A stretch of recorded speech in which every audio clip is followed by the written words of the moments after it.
Paraguay residency is about to go through a very big change, and depending on this can be some bad news, or it can actually be some pretty good news too. Our team is in direct communication with the government right now, and we are tracking these changes very, very closely. So in today's video, I'm going to break down what we know, what we don't know, what this means for different types of people, and why I actually think this can be a great thing. Let's get right into it. So here's the situation. For years now, people have been getting their Paraguay residency without creating much real presence in the country. And that has been a reality for a very long time. But in the last 2 years, that scale has increased dramatically. We've seen applications surge like crazy. In early 2026 already alone, applications are up almost 80% compared to the same time last year. And this is on top of last year, 2025, which already had a record number of applications, 47,000. Now, when the government starts to see an increasingly large number of its residents only exist on paper, and not opening businesses, not empowering locals, not spending in the economy, and not contributing anything to the country beyond opening up a residency application, that could start to raise real questions about the integrity of the system itself, which naturally forces a closer look.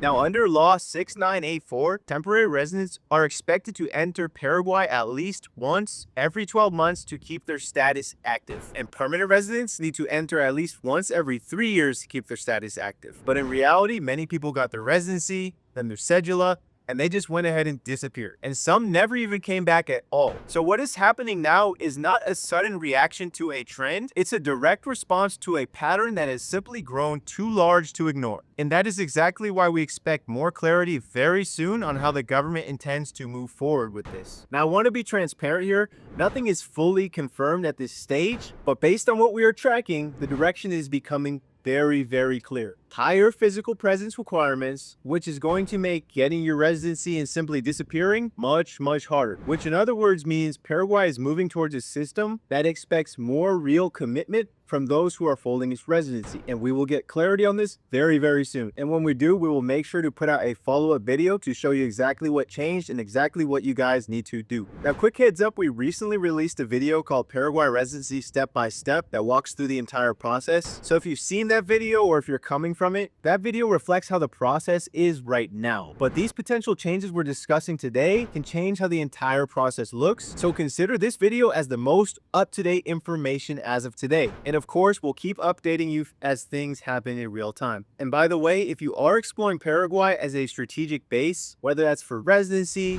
banking, real estate investing, or business operations, having a team that's on the ground tracking these changes and adapting to them in real time has become more important than ever. So I'll leave a link in the comments where you can schedule a strategic base call with our team here in Asunción. Now let's talk about what all this means because it affects different people very differently. First, this is important. If you are working with someone who is just selling you Paraguay residency, you need to be very, very careful right now because there is a very real chance that what they are selling you is not going to be the same process in 6 months, 3 months, or maybe even sooner. And if their entire business is around selling you a quick residency stamp and the rules change, then you're going to be stuck. And they probably won't be able to help you adapt because residency paperwork is all they do. And this is why we emphasize here at Base in Paraguay that just getting your residency is only one piece of what a strategic base here really looks like. And even more importantly, that's why it's so important to work with a team that handles the entire picture. I'm talking immigration, banking, business setup, real estate investing, you name it, and is able to leverage direct connections with the government here in Paraguay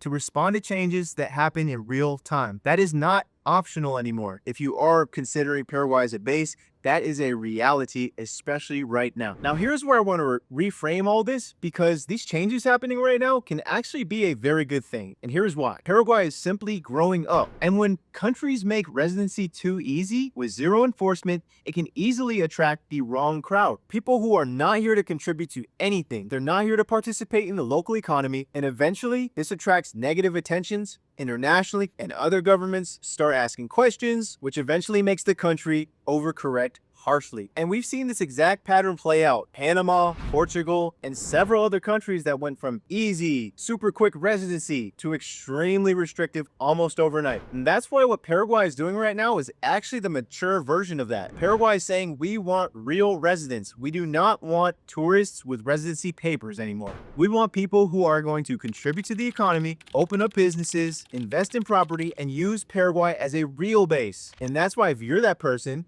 if you're a founder building internationally, an investor looking at Latin American markets, or someone who actually wants to spend their time here and build something real, then this is really, really good news for you. Because the people who are just here for a stamp, they're going to filter themselves out very quickly, which means that the quality of the expat community, the infrastructure, the banking relationships, and the government's overall attitude towards foreigners, all of that is going to get better when the people who are here actually want to be here. And let's be clear, the core benefits of Paraguay have not changed at all. Territorial tax system, only locally sourced income is taxed at a fixed 10%. Foreign income is not taxed. No wealth or inheritance tax, no capital gains tax on foreign assets, low cost of living, early stage real estate market opportunities, business-friendly environment, Mercosur access, God tier steak, my favorite. And on top of that, here is something that most people don't even realize. You do not even need a residency to set up a business here and enjoy a lot of these benefits. A foreign national can incorporate, invest in, and own a property and operate in Paraguay without having a residency at all. Sure, residency does make things a lot easier, especially for banking and everyday life, but it's not a prerequisite for doing business here. And that's why what is changing here is not the benefits. What's really changing is who gets access to them. And that's a very, very different thing. So if you are serious about coming here, contributing to the economy, and using Paraguay as a strategic base to grow, this is still one of the best places on the earth to do that right now.